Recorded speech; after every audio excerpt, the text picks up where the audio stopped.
What up, guys? All right, Thursday, week 2, day 4. Didn't do a pre-workout vlog only because I was extremely tired, and I don't think you guys wanted to see me nodding off. Um, just kind of finished a recovery drink roughly an hour ago, and so I'm making some quick breakfast, eggs and protein oatmeal. So I'm gonna get this ready real quick. That way I don't burn any of this stuff. And we'll see you guys right now when I'm eating. Peace out. All right, guys, I'm back. I didn't film myself eating because I didn't think you guys needed to see that. And you guys don't need to see me eating like a pig.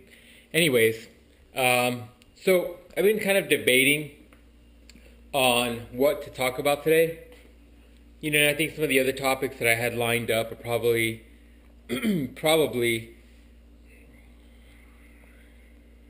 better for another day. As we get further into the program, I think you're gonna relate and connect to them a little bit more.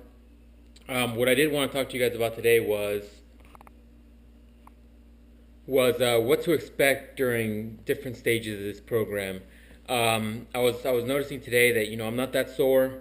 I'm not super tense like I was the other days, and so you kind of get into these thoughts that you maybe didn't do enough or you didn't work out enough. And some days you just, especially for me, since I've been doing these workouts for a little bit, I need to change it up, whether it's weight or reps or just kind of intensity level. And so some of those things probably need to change. But I mean, at the end of the day, the muscle's still being stimulated, so there should be some sort of result there. I mean, you don't have to rip the muscle every single time. Some of you guys that are just starting out and are going from sedentary to kind of this workout, you should still be sore. You should still be hating life, and you should still be hating life. But at the end of the day, I promise you, it gets better. It does get better. The Omar, the guy I had working out with me a couple days ago, I gave him some recovery drink, which he's not currently on, and that made the world. That's wrong. That made a world of a difference for him, and so that's something kind of I suggest to you guys. A recovery drink does help, making sure you get the nutrients and kind of a lot of these additional ingredients they're adding in. The creatine and the glutamine and a couple of the other guys that they're adding into it does help. The simple sugars help, help the recovery and help you kind of not be as destroyed in the morning. But anyways, just kind of wanted to do a quick video today, so I don't want to kind of tie you guys up. But basically, what you should be expecting if you're doing the fat shredder, if you're just trying to lose weight, month 1 and month 2 are probably going to be the ones that you see like the most change. You should be shredding tons of weight on month 1 and 2, and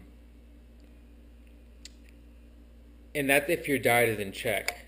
Keep in mind that if you don't do what you're supposed to do, if you don't have a calorie deficit, if you don't have the right macros, you're not going to get the best results out of month 1 and 2. I mean, they're the most difficult. They're the ones that you're going from not having any exercise to just really pushing yourself and really having a calorie deficit. You're going to see yourself shed weight like crazy. And so today, that's another topic of discussion, is that today I weighed myself, and it wasn't that big of a difference. It was a couple ounces more, give or take. I don't know if I've mentioned this before, but I'm not doing a fat shredder. I'm actually going to gain some weight, which I think I have mentioned. But what I haven't mentioned is that since I'm doing a bulk, you don't want to do too much weight too fast. Otherwise, you're gaining body fat. And so, it should be, about a pound a week or whatever, give or take, depending on your body style. Now, I shot up about 10 pounds, give or take, from going to no carbs to carbs. And so that's just kind of the filling in process. I didn't gain tons of body fat, or, as some people would have you believe. But it's a little average, so a pound a week, give or take, is probably average, probably normal. But it's also that whole mindset where you're just like, oh, am I doing right? Am I kind of having the right macros? Am I kind of doing the right thing? And it's one of those things that you kind of have to, first of all, use your coach, ask them questions if you do have doubts. But make sure that you have your macros in line to what either Beachbody or your coach is kind of telling you. And you should be fine. You just got to be patient, stay positive, and just kind of keep pushing, because that's what you need to do.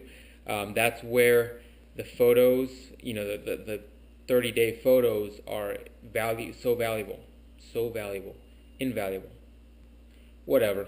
That's where those come in, because at the end of the day, when you're comparing photos, that's where you're going to see your results. I mean, day to day, you won't see your results, and that's something I kind of have to have you guys think about. You're not gonna, seeing yourself in the mirror every day, unless you have to lose like a large amount of weight, you're not gonna see those results right away. And even if you do have to lose a large amount of weight, you're not gonna since you're the person that has to lose the weight, you're gonna see yourself every day.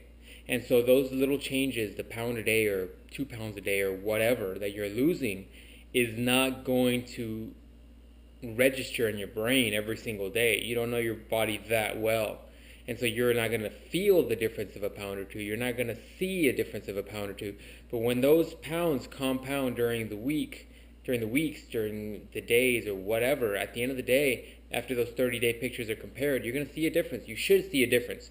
If you do not see a difference, then there's some problem there in your diet or your workouts or whatever. If you want a little bit more motivation, you get stand. If you need a little bit more motivation, think about maybe doing weekly photos, although the changes there won't be as apparent as it would with the months.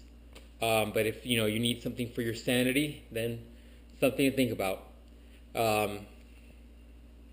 This is getting ridiculously large. That'll get cut soon, hopefully. And yeah, so I mean, that's kind of my tip for the day. Just kind of be patient. You're gonna need to have a little bit of patience during this process. It's not an overnight process, and I will say this: once you get to know your body and how your body reacts to X calories or X macros or X foods, in general, you'll kind of get a better sense of it, and weight loss is going to be nothing for you. You'll be able to kind of shed weight and know how to tweak your diet to the point where it's not an issue anymore. Building muscle is a little bit more of a complex issue, but we'll get into that a little bit later. But I want to leave you guys with a couple tips for Yoga X. This should be your Yoga X day. Some people have an issue with the length of the workout, because it is an hour and 45, give or take. And so people tend to quit on it. Don't quit on Yoga X. Yoga X is very beneficial to making sure you're limber, making sure you stay tight, that you don't pull anything. And I actually enjoy Yoga X because of the whole calming piece of it that yoga does have. As long as you have the right mindset, clear your mind, as Tony says, kind of go in there, just focus on your breathing and your technique. That should be the only thing you're thinking about. And that's actually the hardest part of this process, is clearing your mind. I know my mind is very difficult to just kind of stop, because I'm always thinking about something. I'm always kind of thinking about the next thing I have to get done. And so clear your mind, really focus on getting the right stretches, stretching the right muscles, making sure you're going deep in either the lunges or downward dog. Make sure that you're actually focusing on deep breaths. Make sure that you're actually just focusing on the whole workout. Take yourself out of whatever is going on in your day and really focus on the workout. If you're having a hard time with the length of the workout, keep in mind that this is a 3-stage process. You're going from yoga to some standing poses, and then ab workouts, some ab stuff.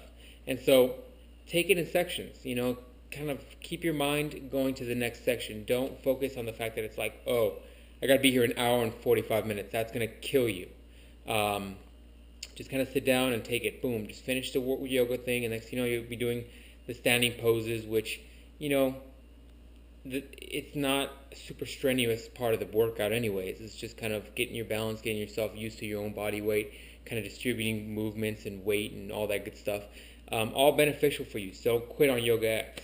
That's kind of my tips for the day today. Just kind of keep pushing forward. Keep putting the DVDs in the DVD player. Keep pressing play, and you'll be fine. I mean, you'll get the results, guys. Just how to be patient. Everything kind of takes time and work. And this is exactly what this is. So tomorrow I should have some more tips for you guys. Legs and back day, whoop whoop. Not my favorite, but it does kill me every week. We'll see you guys tomorrow. That's it. All right, guys. Have a good one. Any questions, comments, whatever, throw some likes or whatever on the bottom of this. We'll see you guys Friday, day 5, week 2. Peace out.